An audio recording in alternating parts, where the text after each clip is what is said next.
tropical gardening in the UK can be very green.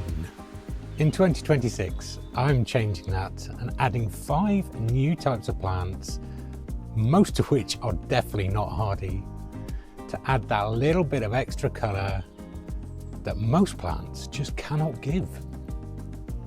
Most of these plants will have to live inside during the winter or in the heated greenhouse. But in summer, these will thrive in the sunshine. First plant is Cordyline fruticosa Kiwi, related to those green Cordyline australis we all grow in the gardens. This one originates from Southeast Asia, also the Polynesian islands, and it grows up to 1.2 meters high, likes partial shade or full sun, and is not hardy, so this lives in the house during the winter. Its unique stripy foliage with the pink undertones and stripes throughout the leaves gives it a real exotic appearance. It's a suckering shrub, so should be able to propagate quite easily, and this is going to be placed somewhere in the garden that is just needing that little pop of colour. Its strap foliage is quite rigid. It loves humidity. Next up we have Strobilanthes dyeriana, or the Persian Shield, and this is a fantastic looking plant. I got this from a rooted cutting last year and I've grown it on, and it's turning into such a beautiful little plant. Again, not hardy at all. It's native to Myanmar and also Southeast Asia in the jungles. So it thrives in wet, humid conditions. So this one's probably going to go over behind me where the gunnery is in the summer. The unique foliage with the silvery sheen and the purple foliage with distinct veinage really brings a touch of the exotic. It's almost iridescent and changes colour as you move the plant around, so in the wind this plant will look like it's changing colour. Again, in the summer this will be fine outside, but in the winter this one lives inside with me. Another new addition is Begonia Benitochiba. It's an award-winning begonia prized for its dramatic metallic coloured foliage. It was developed in 1973 and is a hybrid between Begonia filigree and Begonia luxurians. I first came across this begonia watching Brendan at Tiki Tropicals, and his use of this plant contrasting against the greens just sold it to me. Now when it arrived, it was in a really sorry state, so bit of love and care, and a few months later it's starting to develop into this beautiful looking plant. It thrives again in humid conditions, so indoors on a pebble tray, outdoors in a humid environment with partial shade, and it does like heat, so again this lives indoors, ideally as a house plant throughout winter. The foliage is palmate with 5 distinct parts to the leaves with very, very distinct veinage. The newer leaves come out with a real kind of pinky purple tone to them, turning silver over time. Again, almost iridescent and definitely metallic.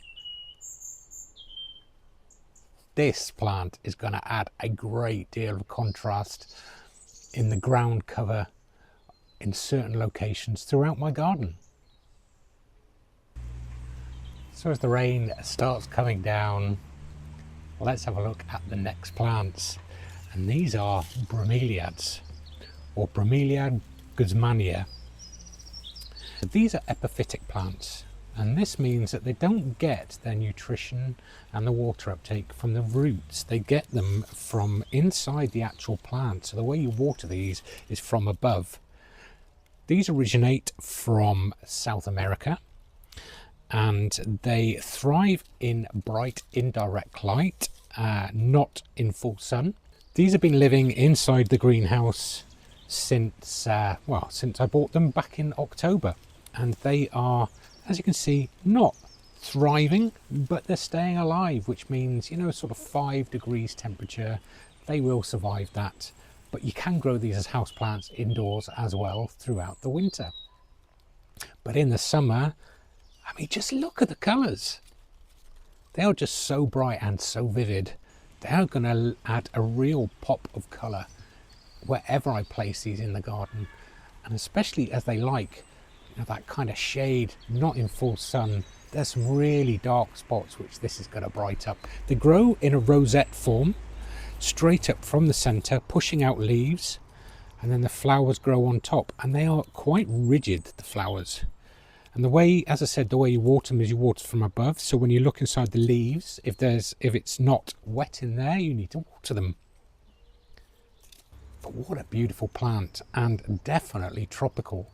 I got these for just under £4 from a local garden centre. So they're not hard to find, but they will add a real vibrant touch to your garden.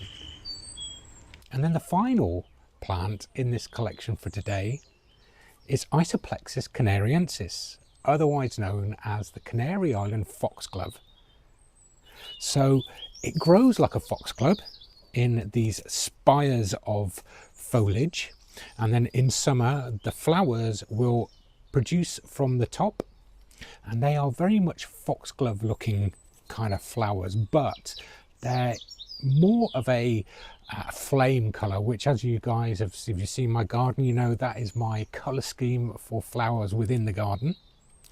They're not particularly hardy, so I am going to experiment with a cloche in winter with some of them, because I've got loads that I've grown from seed. But yeah, I'm going to save some in the greenhouse just to make sure that I get them through over winter. They'll grow up quite tall, so 1.5 meters high. And the reason I've got these is I want to kind of start replacing Crocosmia, because it's a little bit boring, and these will add a real touch of interest. The leaves are quite rigid, quite firm, and as you can see, it's quite a woody stem as well. So you should be able to propagate these from cuttings, but definitely from seed. Again, these like humidity, and they don't like to sit in wet soil, so good drainage is essential for these plants. They like full sun as well, which is ideal to go in the bed behind me, adding those real spires of interesting, dramatic flowers. So that is just a selection of some of the plants that I'm introducing into the garden in 2026. Really love to know what you're bringing into your garden, anything new, anything unusual. I am propagating an enormous amount of plants from seed, from Schefflers through to very large colocasias. If you could subscribe to this channel, I really would appreciate it. It's the best way to get these videos out to people that love tropical gardening just as much as we do. If you could give me a thumbs up as well, I'd appreciate that. And any questions, stick them in the comments. And again, let me know what you're growing this year, and I'll see you on the next video.